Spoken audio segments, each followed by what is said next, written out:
बनाइए chicken gravy वालू chicken. पहला આપણે નાખીશું તજ, ચક્રફૂલ, લવિંગ, મરિયા અને કાળી ઇલાયચી અને ગ્રીન ઇલાયચી। હવે નાખીશું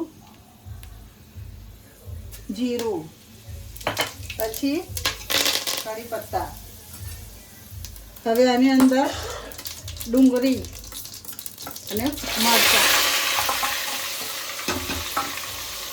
હવે આ ડુંગળી બરાબર થોડી હલકી सी શેકાઈ જાય એટલે પછી એની અંદર નાખીશું કશ્મીરી લાલ મરચાં આખા પીસ્યા છે। એની અંદર અદરક, લીલા મરચાં, ધાણા એની પેસ્ટ બનાવી છે। હવે ડુંગળી શેકાઈ જાય થોડી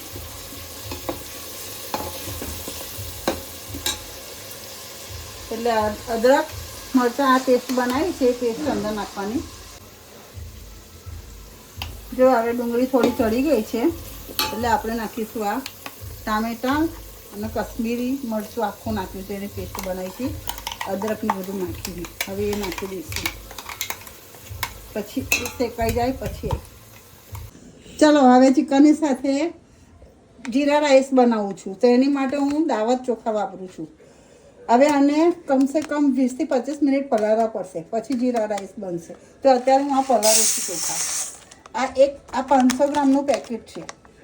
હવે આ મસાલો તૈયાર થઈ ગયો છે એની અંદર થોડા આપણે ધાણા પહેલાં જ નાખીશું અને પછી આપણે આ મેરિનેટ કરેલું છે મીઠું, હળદર ને દહીં એમાં 1-2 કલાક જેવું મેરિનેટ કર્યું છે અને હવે એ અંદર નાખીશું।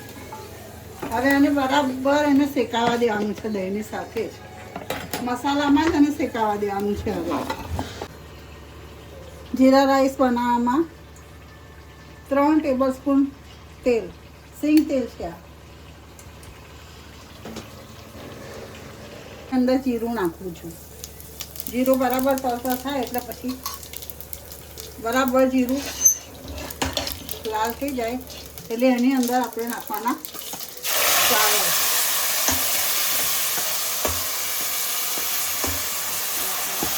હવે એની અંદર હું 1 ગ્લાસ ગરમ પાણી રેડું છું પછી આપણે જોઈશું વધારે તો નાખીશું। પહેલાં આપણે 1 ગ્લાસ પાણી નાખીશું। હવે એની અંદર સ્વાદ અનુસાર મીઠું। જો આ મોટી ગ્લાસ છે એટલે મેં 1.5 ગ્લાસ પાણી રેડ્યું છે અંદર।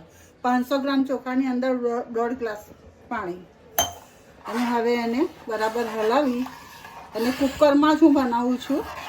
હવે એને હલાવીને બંધ કરી અને 1 સીટી ફાસ્ટ ગેસ ઉપર અને ફરી બીજી 2 ધીમા ગેસ પર 3 સીટીમાં તૈયાર જીરા રાઈસ। જો હવે આ ચિકન બરાબર શેકાઈ ગયું છે। આની અંદર હજુ મેં સૂકો મસાલો નાખ્યો નથી। 1 મિનિટ આની અંદર મેં સૂકો મસાલો હજુ નાખ્યો નથી પણ કશ્મીરી લાલ આખા મરચાં, આદુ, લસણ, મરચાંની પેસ્ટ બનાવીને એની અંદર મેં સૂકા કશ્મીરી લાલ મરચાં નાખ્યા હતા એટલે આ લાલ દેખાય છે। હવે નાખું છું સૂકો મસાલો, ધાણા પાવડર, હળદર, ચિકન મસાલો, મરચું અને થોડું સ્વાદ અનુસાર મીઠું।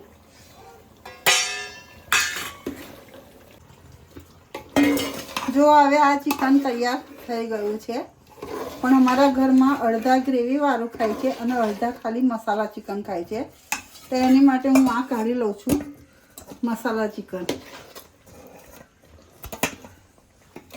મસાલા ચિકન કાઢ્યું છે અને હવે આની અંદર હવે હું થોડું ગરમ પાણી નાખી અને ગ્રેવીવાળી ચિકન બનાવીશ।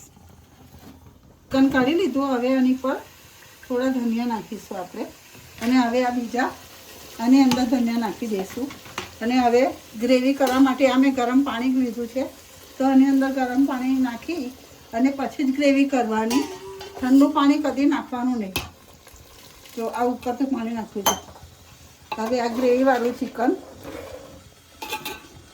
હવે આને બરાબર થોડું ઉકળવા દેવાનું। જો હવે રાઈસ તૈયાર।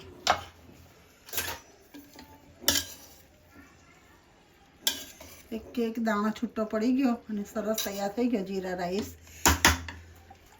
આ ગ્રેવીવાળું ચિકન, આ મસાલા ચિકન અને આ રોટી।